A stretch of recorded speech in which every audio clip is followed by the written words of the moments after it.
Malaysia's debt and liabilities currently stand at 1.5 trillion ringgit, or over 80% of the GDP. Economist Carmelo Ferlito suggests implementing fiscal reforms now for the government to strengthen its coffers. We should look at this from three different perspectives, from three different possible levels of action. The first one is increasing taxation, or at least if not increasing, which I guess is not really the right move to do, according to my view, trying to improve our tax system in a way to make it more efficient. The second one is rationalizing expenditure.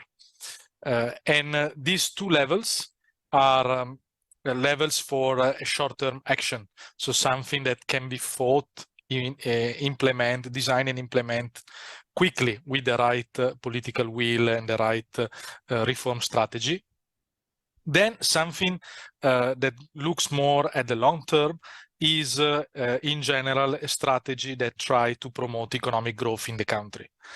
The more economic growth we have, the more firms we have that pay taxes and pay more taxes.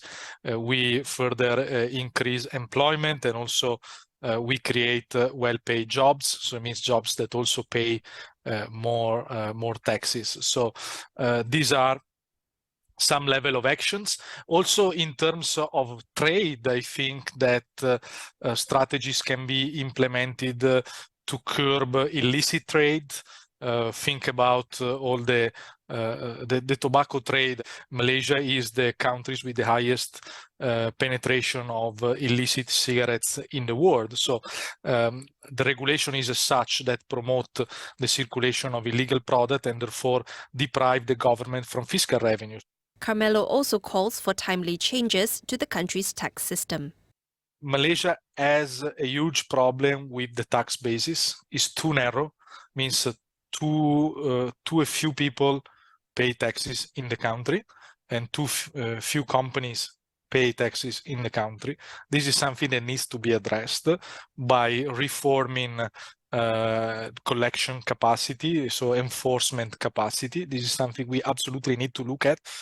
So I think that looking, in example, at a small decline in direct tax, income tax, and in increase and introduction, a reform of GST, maybe a multi-tier GST, or a GST that is collected at state level rather than federal level, whereby you collect resources that later on can more easily be spent on meaningful projects on the territory.